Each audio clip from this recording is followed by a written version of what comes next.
Hi friends, welcome to புகுந்த வீடு channel. நான் உங்கள் நிவேதா. இன்னைக்கு ஒரு சூப்பரான டாபிக் பற்றி தான் பார்க்க போகிறோம். அதாவது ப்ரெக்னென்சி சிம்டம்ஸ் பற்றி தான் பார்க்க போகிறோம். ப்ரெக்னென்சி சிம்டம்ஸ் பற்றி ஏகப்பட்ட வீடியோ சொல்லியிருக்கேன். ஆல்ரெடி உங்களுக்கு வேணும்னா ப்ரெக்னென்சி சிம்டம்ஸ் புகுந்த வீடு அப்படின்னு யூடியூப்பில் சர்ச் பண்ணாலே உங்களுக்கு வந்துடும். அதுக்கப்புறம் பார்த்தீங்கன்னா இன்னைக்கு டாபிக் என்ன அப்படின்னு பார்த்தீங்கன்னா, உங்களுக்கு ப்ரெக்னென்சி சிம்டம்ஸ் இருந்தும் ஏன் பீரியட்ஸ் ஆகுது, எல்லாமே ப்ரெக்னென்சி சிம்டம்ஸாகவே இருக்குது, அப்புறம் ஏன் நம்மளுக்கு பீரியட்ஸ் ஆகுது, எந்த இடத்துல நம்ம மிஸ்டேக் பண்ணுறதுக்கு வாய்ப்புகள் இருக்குது அப்படின்றத பற்றி தான் டீட்டெயிலாக இந்த வீடியோவில் சொல்ல போகிறேன்.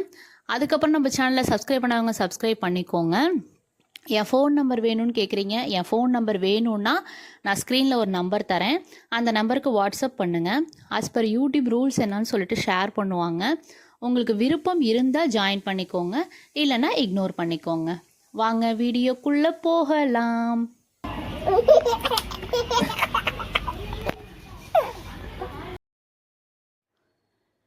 ஓகே, இப்போ உங்களுக்கு ப்ரெக்னென்சி சிம்டம்ஸ் இருக்குது.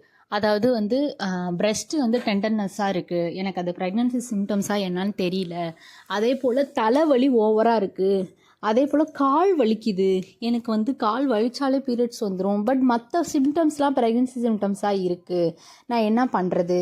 இது மாதிரி ஏகப்பட்ட கேள்விகள் உங்களுக்குள்ளே இருக்கலாம். ஸோ அதுக்கான ஆன்சர் தான் இது. So first half day, for example உங்களுக்கு ஒரு 30 நாள் பீரியட்ஸ்னால் 15 நாள் பிஃபோர் ஓவலேஷன் பீரியடு, அடுத்த 15 நாள் ஆஃப்டர் ஓவலேஷன் பீரியடுன்னு ஒரு எக்ஸாம்பிளுக்கு நம்ம வச்சுக்கலாம். ஒரு சில பேருக்கு 16ஆவது நாள் 17ஆவது நாள் அப்படி கூட ஓவலேஷன் நடக்கும். அவங்களுக்குலாம் இர்ரெகுலர் பீரியடாக இருக்கும். இர்ரெகுலர் பீரியட் மீன்ஸ் 16ஆவது நாள் ஓவலேஷன் நடந்தால் கரெக்டானது தான். ஸோ 18, 19 அந்த மாதிரி நடந்தால் ஒரு 35 நாள் பீரியடு, 40 நாள் பீரியடு அந்த மாதிரி கணக்கில் வந்துடும் உங்களுக்கு. ஸோ இந்த மாதிரி சூழ்நிலைகளில் before ovulation period, after ovulation period நம்ம பிரிச்சுக்கலாம்.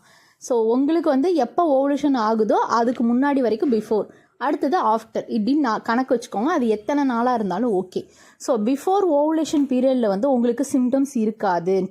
ஸோ உங்கள் மார்பங்கள்லாம் தொலைன்னு தான் இருக்கும். ஸோ முன்னாடி எப்பயும் போல் நீங்கள் கேஷுவலாக எப்படி இருக்கீங்களோ அதே போல் தான் நம்ம உடம்பு இருக்கும். எந்த ஒரு சிம்டம்ஸும் இருக்காது. பிரிஸ்காகவும் இருக்கலாம். ஸோ இது பிஃபோர் ஓவலேஷன். ஆஃப்டர் ஓவலேஷன் நீங்கள் ஃபேமிலியில் இருந்தாலும் சரி, இல்லைனாலும் சரி, ப்ரெக்னென்சிக்கு பிளான் பண்ணினாலும் சரி, பண்ணனாலும் சரி, பாடி டயர்ட்னஸ் இருக்கும். அதே போல் பிரெஸ்ட்டு டெண்டர்னஸாக ஆகிடும். ஸோ ஒரு மாதிரி வீக்கமாக இருக்க மாதிரி ஆகிடும். ஒரு ப்ரெஷ் மட்டும் இருக்குமா, ரெண்டு ப்ரெஷ்மே இருக்கும். அது எப்போ கிளியர் ஆகும் அப்படின்னா, மறுபடியும் பீரியட்ஸ் இருந்ததுக்கப்புறம் தான் மறுபடியும் அது தொலைன்னு ஆகும். இது உங்களுக்கு டில் பீரியட்ஸ் நிற்கிற வரைக்குமே இந்த சிம்டம்ஸ் இருக்கும். ஸோ உங்களுக்கு 35-40 வயசுக்கு மேலே, 45 வயசுக்கு மேலே பீரியட்ஸ் நிற்கும் பாருங்கள், அப்போவும் இது மாதிரி தான் இருக்கும். நின்னதுக்கப்புறம் தான் நம்மளுக்கு 30 நாளுமே நம்மளுக்கு எந்த ஒரு மாற்றமும் இல்லாமல் நார்மலாக இருக்கும். ஸோ ஆனால் நம்ம ஆஃப்டர் ஓவலேஷன் வர சிம்டம்ஸை ப்ரெக்னென்சி சிம்டம்ஸாக நம்ம கன்சிடர் பண்ணிக்கிறோம். ஏன்னா பிரெஸ்ட் டெண்டர்னஸ்னால் உங்களுக்கு ப்ரெக்னென்சி சிம்டம்ஸ் தானே. அதே போல் ஓவர் டயர்ட்னஸும் ப்ரெக்னென்சி சிம்டம்ஸ் தான். சரி, இது நான் எப்படி தான் கால்குலேட் பண்ணுறது? ஆஃப்டர் ஓவலேஷன் எல்லாருக்கும் இருக்குன்னு சொல்கிறீங்க, அப்போ நான் ப்ரெக்னெண்ட்டாக இல்லைன்னு எனக்கு எப்படி தான் தெரியும் அப்படின்னா, ஒரே ஒரு symptoms, urine symptoms. So urine ரொட்டீனாக வருதா அதை கால்குலேட் பண்ணிக்கோங்க. ஸோ யூரின் ரொட்டீனாக வரது ஆஃப்டர் ஓவலேஷன் அந்த சிம்டம்ஸ் இருக்காது.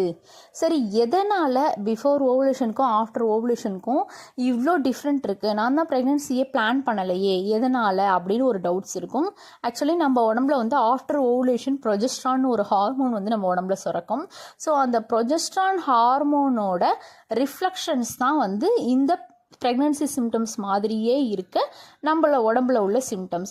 ஸோ நம்மளை ஏமாற்றக்கூடிய சிம்டம்ஸ் தான் இந்த ப்ரொஜெஸ்ட்ரான் ஹார்மோனோட சிம்டம்ஸ்னு சொல்லலாம். நம்ம ப்ரெக்னென்சின்னு நினச்சிட்டு இருப்போம், கடைசியில் அது ப்ரொஜெஸ்ட்ரான் ஹார்மோனோட வேலையாக இருக்கும்.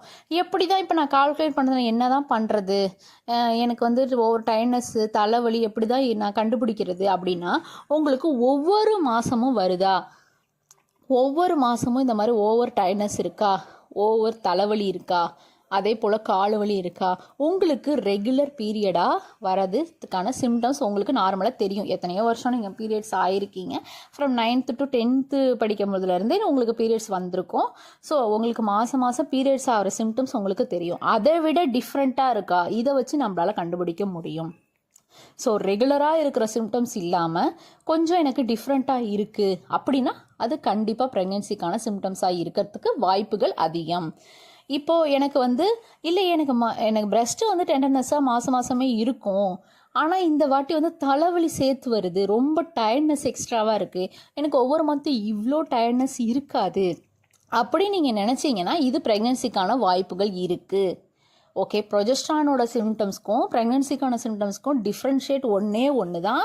ஒன்று வந்து ரொட்டீனாக யூரின் வருது, ரொட்டீனாக யூரின் வந்தால் கட்டாயம் நீங்கள் ப்ரெக்னென்சி தான். இல்லை ரொட்டீனாக யூரின் வந்தாலுமே வந்து அதுக்கப்புறம் கார்டு செக் பண்ணி உங்களுக்கு வந்து நெகட்டிவ் வந்தாலுமே வாய்ப்புகள் இருக்குது. ஒருவேளை ப்ரெக்னென்ட் ஆகி இம்ப்ளான்ட் ஆகாமல் மறுபடியும் பீரியட்ஸ் கூட வரலாம். அது வந்து apart from your body. So உங்கள் பாடி கண்டிஷனை பொறுத்து மாறி மாறி இருக்கும். நான் சொல்கிறது கிளியராக சொல்கிறேன், யூரின் ரொட்டீனாக அடிக்கடி வந்துட்டே இருக்குன்னா அது ப்ரெக்னென்சிக்கான சிம்டம்ஸ். மற்றபடி மாதம் வர சிம்டம்ஸ் இல்லாமல் டிஃப்ரெண்ட்டாக சிம்டம்ஸ் இருக்கா அப்படின்னா அது ப்ரெக்னென்சிக்கு சான்சஸ் சிம்டம்ஸ்.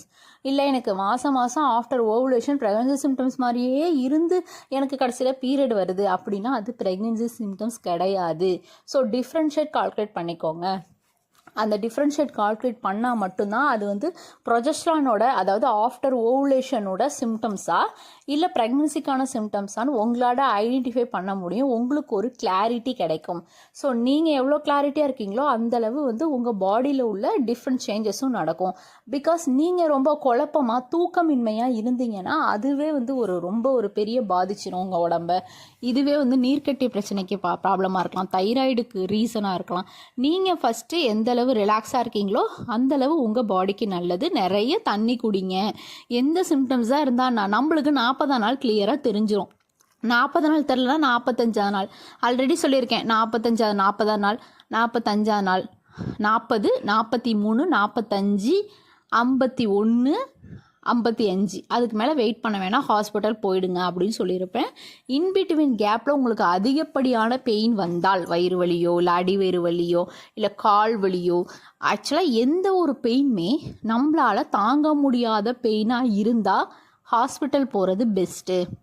ஸோ இந்த சிம்டம்ஸ் இம்ப்ளான்ட்டோட சிம்டம்ஸு, இது நார்மலாக வந்து ஓவுலேஷன் நடக்கிறதுக்கான சிம்டம்ஸு அப்படின்னு நீங்கள் நினச்சிட்டு அசால்ட்டாக இருக்க வேணாம். உங்களால் தாங்க முடியாத வலி இருந்ததுன்னா ஏதோ உள்ள பிரச்சனை இருக்குன்னு அர்த்தம். அது என்னன்னு போய் கிளியர் பண்ணிட்டு வந்துடுறதுல தப்பு இல்லை. அப்படியே இம்ப்ளான்டேஷனோட பெயின் உங்களால் தாங்க முடியலன்னா கூட ஹாஸ்பிட்டல் போகிறதுல தப்பு இல்லை. ஒன்றும் இல்லாமல் நல்லா தான் இருக்குது, நார்மலாக தான் இருக்குது, எண்டோமெட்ரியத்தை பார்த்தா பேபி இருக்கிற மாதிரி இருக்குது அப்படின்னு சொல்லி டாக்டரே சொல்லிடுவாங்க. ஓகே, இந்த வீடியோ பார்த்துட்டு இருக்கவங்க எல்லாருக்குமே உங்களுக்கு ப்ரெக்னென்சி சிம்டம்ஸ்னால் என்னன்றது கிளியராக புரிஞ்சிருக்கும். அதே போல் ஆஃப்டர் ஓவுலேஷன் சிம்டம்ஸ்னால் என்னன்றதும் தெரிஞ்சிருக்கும். உங்களுக்கு டவுட்டாக இருந்தால் உங்கள் ப்ரெக்னென்சி சிம்டம்ஸை எனக்கு வாட்ஸ்அப்பில் மெசேஜ் பண்ணுங்கள். என்னால் முடிஞ்சளவு உங்களுக்கு நான் சப்போர்ட் பண்ணுறேன். நம்ம சேனலோட கம்யூனிட்டி போஸ்ட்டு செக் பண்ணி பாருங்கள். கம்யூனிட்டி போஸ்ட்டில் வந்து நானும் நம்ம சப்ஸ்கிரைபரும் பேசினா வாட்ஸ்அப் சேட்ஸ் அவைலபிளாக இருக்கும். உங்களுக்கு விருப்பம் இருந்தால் ஜாயின் பண்ணிக்கோங்க. Bye friends.